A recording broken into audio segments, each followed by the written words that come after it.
माझा विद्यार्थी असल्यासारखा का उभा आहेस मागे? आहेत तशा गोष्टी. मी विद्यार्थीच आहे. कसल्या गोष्टी? तेच मुलीसोबत कसं बोलायचं, तिच्या मनातलं कसं ओळखायचं, काहीच कळत नाही. मी आहे ना, मी ढ ढ ढ ढ ढ. ताराकडे मी टीस मागायला गेलो, तो माझ्याकडे काय पण करून घेते. अरे ढ, काय प्रॉब्लेम काय तुझा? किरण प्रॉब्लेम आहे? मला वाटलं तुझं सॉल्युशन आहे. तसं नाही. मी किरणला बोललो उद्या पाडवा आहे घरी. मला बोलते भाऊबीजला येणार. अवघड आहे तुझं. एक गोष्ट क्लिअर आहे. काय काय काय काय? जसा तू तिचा विचार करतोस तसाच ती तुझा नाही करत.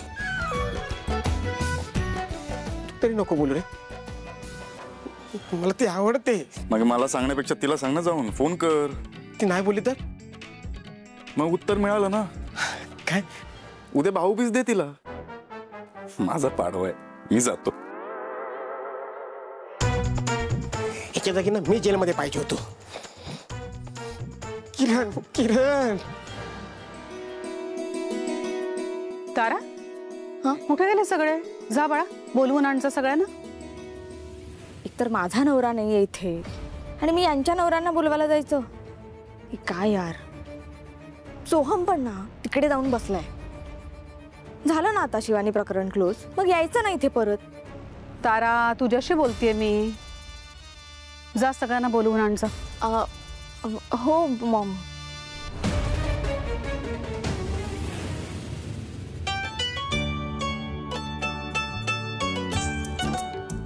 वहिनी, वहिनी, तुम्ही कुठे होता? तुम्हाला माहितीये तुम्ही नव्हता तेव्हा इथे काय काय झालं? हो, मला माहिती आहे. आईने मला सगळं सांगितलं. इनफॅक्ट ज्या दिवशी आपण केस जिंकलो त्याच संध्याकाळी आईने मला आपल्या कुलदैवतेला अभिषेक करायला सांगितलं. पण जोपर्यंत ते होत नाही तोपर्यंत आईने ठरवलं होतं की कोणाला काही सांगायचं नाही. इनफॅक्ट त्याने तसा नवसच केला होता. हा घे बसा. असं म्हणतात ना की चांगली गोष्ट करत असताना कोणाला सांगू नये, नाहीतर दृष्ट लागते. म्हणून मी कोणाला बोलले नव्हते. बरं ऐक, जा हातपाय तोंड धुवून ये जा. तोवर आम्ही इथे सुरुवात करतो. होय.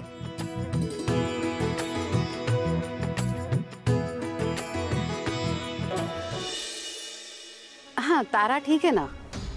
हो हो हो. नाही, त्यानंतर थोडी घाबरली होती, पण शी इज मच बेटर. अहो नाही नाही, पुन्हा असं कधी होणार नाही. अहो त्या दिवशी तो टेक्निकल इश्यू झाला आणि त्यामुळे ताराला शॉक लागला. त्यानंतर ती बिचारी घाबरली. त्यात ताराचा काहीच दोष नव्हता. तुम्ही पुढचे इव्हेंट नका कॅन्सल करू प्लीज. थँक्यू आम्हाला समजून घेतल्यासाठी. पुढच्या कुठल्याच कार्यक्रमात असं काही होणार नाही याची खात्री मी तुम्हाला देते. धन्यवाद. हो. या नालायक सावलीमुळे माझी एवढी नालस्ती होतीये. काय समजते काय ही स्वतःला? ते काय नाही. हिला आता हिची जागा दाखवायची वेळ आली आहे. तुझे पंख कसे छाटून टाकायचे ना, ते या भैरवीला चांगलंच कळतं. खायला अन्न नव्हतं या भिकारड्यांना, तेव्हा मी पोसलंय यांना. आणि आता माझ्याच लेकीच्या जीवावर उठलेत. तुला असं सोडणार नाही मी सावली. तुझा काहीतरी बंदोबस्त केलाच पाहिजे.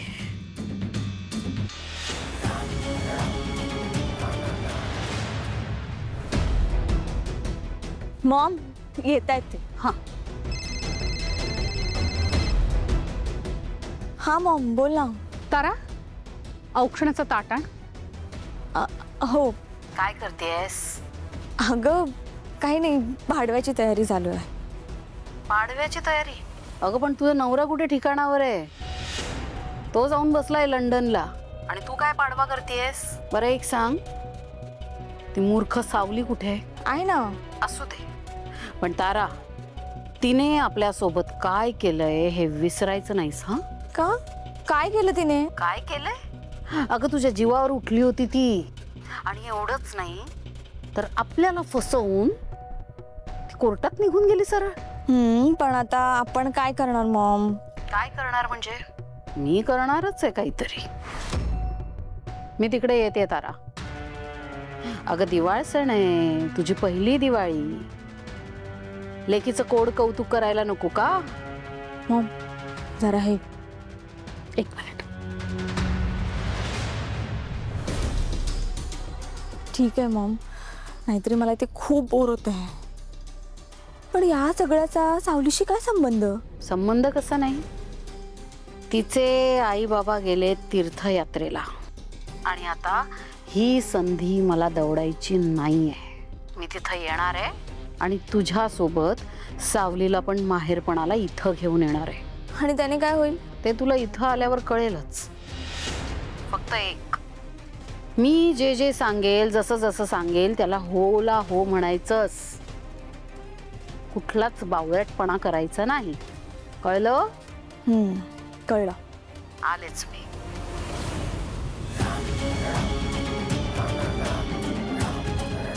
सावली, स्वतःला फार दीड शहाणी समजायला लागलीस ना.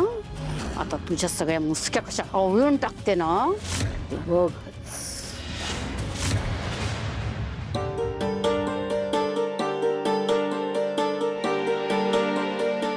वहिनी कशा आहात वहिनी? मी बरी आहे, तू कशी आहेस? मस्त. तुम्हाला तिलोत्तमा मॅडमने कुलदेवतेच्या दर्शनाला पाठवलं होतं ना, पण त्यांनी आम्हाला कोणाला काहीच सांगितलं नाही.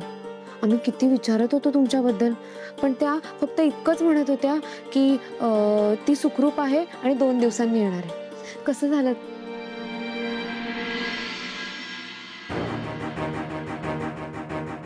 वहिनी, वहिनी काय झालं? सावली, तुला काहीतरी सांगायचंय, कोणाला सांगणार नाहीस ना? माझ्यावर विश्वास आहे की नाही? नाही सांगणार कोणाला. बोला. गेले 2 दिवस झाले यांचा मला सतत कॉल येतोय. काय? पण मी नाही उचलला. हो, पण मग या टेन्शन घेण्यासारखं काय आहे? आज शेवटी न राहून उचलला मी त्यांचा कॉल. काय म्हणत होते ते? सावली, अगं ते अक्षरशः रडत होते, माफी मागत होते, चूक झाली म्हणत होते. मी तुझी माफी मागण्याच्या पण लायकीचा नाहीये. मी शेण खाल्लं, मी एकटा पडलोय, तुझ्याशिवाय कोण आहे माझं दुसरं, असं खूप काही बोलत होते. मग तुम्ही काय म्हणालात? मी एकाही शब्दाने त्यांना काही बोलले नाही, फक्त त्यांचं ऐकून घेत होते. शेवटी मी काहीच बोलत नाही म्हटल्यावर मला पाडव्याच्या शुभेच्छा दिल्या आणि फोन कट केला त्यांनी.